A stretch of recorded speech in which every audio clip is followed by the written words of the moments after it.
বন্ধুরা, আশা করি সকলেই ভালো আছেন। তো বর্তমানে আমরা প্রায় সকলেই কিন্তু স্মার্টফোন ব্যবহার করে থাকি। তো আমাদের সুবিধার জন্য স্মার্টফোনে আমরা কিন্তু বিভিন্ন ধরনের সেটিং করে থাকি। তবে আমাদের সবার স্মার্টফোনেই কিন্তু একটা অ্যাপস দেওয়া থাকে, যে অ্যাপসটাকে আমরা কেউই গুরুত্ব দেই না। আর সেই অ্যাপসটার নাম হচ্ছে প্লে স্টোর। এই প্লে স্টোরের বেশ কিছু গুরুত্বপূর্ণ সেটিং কিন্তু রয়েছে। এই সেটিংগুলো করে নিলে আপনার স্মার্টফোনটা অনেকটাই সিকিউর থাকবে, ফাস্ট কাজ করবে, আপনার ফোনের ব্যাটারির চার্জও বেশিক্ষণ থাকবে।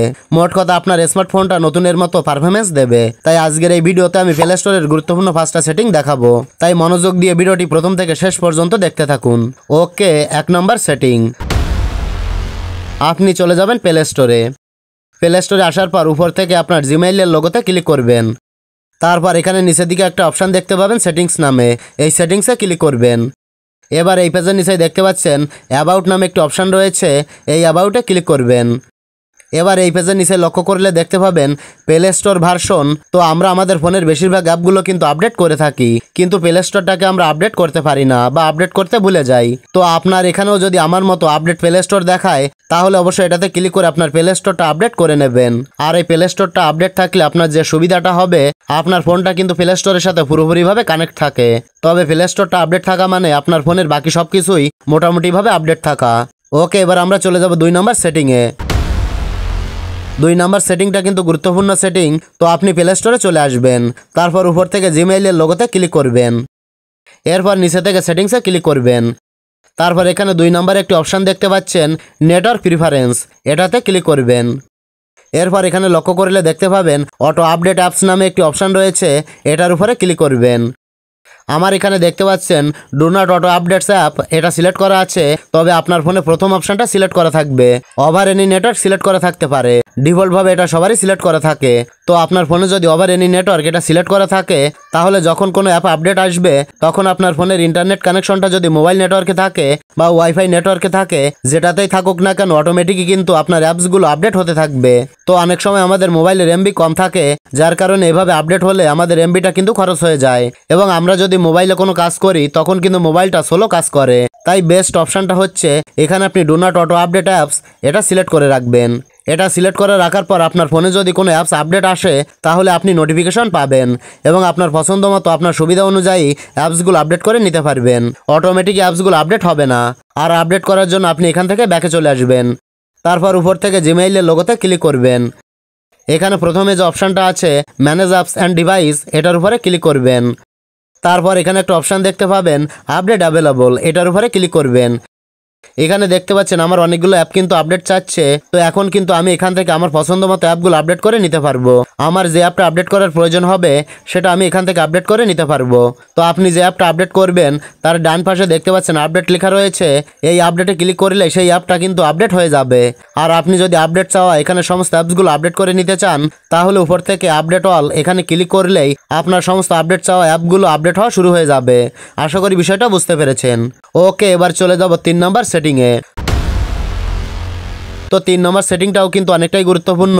অনেক সময় আমাদের এইরকম হয় যে আমরা একটা অ্যাপস ইনস্টল করে ব্যবহার করেছি, তারপর সেই অ্যাপটা ব্যবহার করার পর আনইনস্টল করে দিয়েছি, কিন্তু আনইনস্টল করা সেই অ্যাপটার নাম আমরা ভুলে গেছি বা অ্যাপটা আমরা খুঁজে পাচ্ছি না। তবে আমরা যে অ্যাপটা ইনস্টল করি, সেই অ্যাপটা পরবর্তীতে আনইনস্টল করে দিলে আমাদের সেই আনইনস্টল করা অ্যাপটা কিন্তু ফোনের মেমোরি খেয়ে বসে থাকে, যার কারণে আমাদের ফোনটা কিন্তু স্লো কাজ করে। তো সেই আনইনস্টল করা অ্যাপগুলো খুঁজে পাওয়ার জন্য প্লে স্টোরে আসার পর উপর থেকে জিমেইলের লোগোতে ক্লিক করবেন।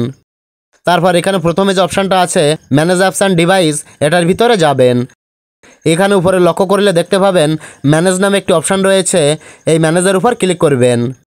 এখন এখানে যে অ্যাপসগুলো দেখতে পাচ্ছেন, এই অ্যাপসগুলো আমার ফোনে বর্তমানে ইনস্টল করা আছে। তো আনইনস্টল করা অ্যাপগুলো খুঁজে বের করার জন্য এখানে দেখতে পাচ্ছেন ইনস্টলড নামে একটি অপশান আছে, এটার উপরে ক্লিক করবেন। তারপর নিচে থেকে নট ইনস্টলড, এটার ভিতরে যাবেন। এবার এই পেজে আপনি যে অ্যাপসগুলো দেখতে পাচ্ছেন, এই অ্যাপসগুলো আমি কোনো না কোনো সময় কিন্তু ইনস্টল করেছিলাম, কিন্তু পরবর্তীতে আমি এই অ্যাপসগুলো আনইনস্টল করে দিয়েছি।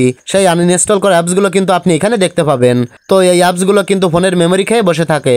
আপনি যদি এখান থেকে অ্যাপসগুলো ডিলিট করে দিতে চান, তাহলে অ্যাপসের ডান পাশে দেখতে পাবেন একটা বক্স আছে, এই বক্সে টিকমার্ক করে করে সবগুলো সিলেক্ট করে নেবেন।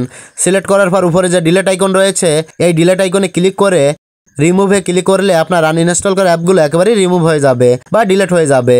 আর আপনি যদি চান এখান থেকে আবারও যে কোনো একটা অ্যাপস ইনস্টল করবেন, তাহলে সেই অ্যাপের উপরে ক্লিক করবেন।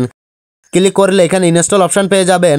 এই ইনস্টল অপশনে ক্লিক করলে আপনার অ্যাপটা আবারও ইনস্টল হয়ে যাবে। আশা করি বুঝতে পেরেছেন। ওকে, এবার চলে যাব 4 নম্বর সেটিংয়ে। তো 4 নম্বর সেটিংটা আমার কাছে সবথেকে গুরুত্বপূর্ণ সেটিং। এই সেটিংটা সবারই ব্যবহার করা উচিত। তো 4 নম্বর সেটিংয়ের জন্য প্লে স্টোরে আসার পর উপর থেকে জিমেইলের লোগোতে ক্লিক করবেন। তারপর এখানে একটা অপশান দেখতে পাবেন প্লে প্রোটেক্ট, এটাতে ক্লিক করবেন। আমার এখানে দেখতে পাচ্ছেন নো হার্মফুল অ্যাপস ফাউন্ড, মানে আমার ফোনে এমন কোনো অ্যাপস নেই যেগুলো ডেঞ্জারাস কিংবা হার্মফুল। এখানে নিচে একটা অপশান দেখতে পাচ্ছেন স্ক্যান। এই স্ক্যানের মাধ্যমে আপনি আপনার ফোনের কোনো অ্যাপসের ভিতরে ভাইরাস আছে কি না সেটা চেক করে নিতে পারবেন। তো আমি যদি এখান থেকে স্ক্যানে টাচ করি তাহলে দেখতে পাচ্ছেন স্ক্যানিং শুরু হয়ে গেছে। আবারও এখানে দেখতে পাচ্ছেন নো হার্মফুল অ্যাপস ফাউন্ড। এবার উপরে এখানে যে সেটিং আইকন রয়েছে এই সেটিং আইকনে ক্লিক করবেন। তো এখানে দেখতে পাচ্ছেন জেনারেলের আন্ডারে দুটো অপশান কিন্তু অন করা রয়েছে। তো আপনার ফোনে যদি এই দুটো অপশান এখানে অফ করা থাকে তাহলে আপনি অন করে দেবেন। তো এই প্লে প্রোটেক্ট স্ক্যানিং কেন দরকার? আমাদের ফোনে যে অ্যাপসগুলো থাকে সেই অ্যাপসগুলো কিন্তু বিভিন্ন কোম্পানির হয়ে থাকে। বিভিন্ন ডেভেলপাররা অ্যাপসগুলো প্লে স্টোরে আপলোড করে থাকে। তো আপনারা প্রায় সকলেই জানেন যে এমন ধরনের কিছু অ্যাপস আছে যেগুলো আমাদের ফোনের সকল তথ্য চুরি করে। তো সেই ধরনের কোনো অ্যাপ যদি আপনার ফোনে ইনস্টল হয়ে যায় তাহলে আপনি স্ক্যানিংয়ের মাধ্যমে সেই অ্যাপটাকে বের করতে পারবেন। স্ক্যানিংয়ের মাধ্যমে অটোমেটিক সেই অ্যাপটা আপনার সামনে নিয়ে আসবে এবং তখনই আপনি সেই অ্যাপটা আনইনস্টল করে দিতে পারবেন। তো সব দিকে বিবেচনা করে দেখতে গেলে বলা যায় এই যে প্লে প্রোটেক্ট স্ক্যান এই অপশানটার গুরুত্ব অনেকটাই বেশি। আশা করি বিষয়টা ভালোভাবে বুঝতে পেরেছেন। ওকে, তো এবার আমরা চলে যাব 5 নম্বর সেটিংয়ে। তো আপনি সরাসরি চলে যাবেন প্লে স্টোরে। তারপর উপর থেকে জিমেইলের লোগোতে ক্লিক করবেন। এখান থেকে সেটিংস অপশানে ক্লিক করবেন। এবার উপরে দেখতে পাবেন জেনারেল অপশান, এই জেনারেল অপশানে ক্লিক করবেন। তারপর এই পেজে একটি অপশান পাবেন থিম নামে, এই থিম অপশানে ক্লিক করবেন। এখানে সবারই লাইট সিলেক্ট করা থাকবে। তো আপনি যদি এখান থেকে ডার্ক সিলেক্ট করে দেন তাহলে দেখতে পাচ্ছেন জিনিসটা কিন্তু ডার্ক হয়ে গেল, মানে স্ক্রিনটা কালো হয়ে গেছে। তো এরকম স্ক্রিনটা কালো হয়ে গেলে কিন্তু আপনার চোখের জন্য ভালো, আপনার চোখে তেমন একটা লাইট কিন্তু পড়বে না এবং আপনার ফোনের ব্যাটারিটাও কিন্তু অনেকটাই সেফ থাকবে, ব্যাটারিটা কম খরচ হবে।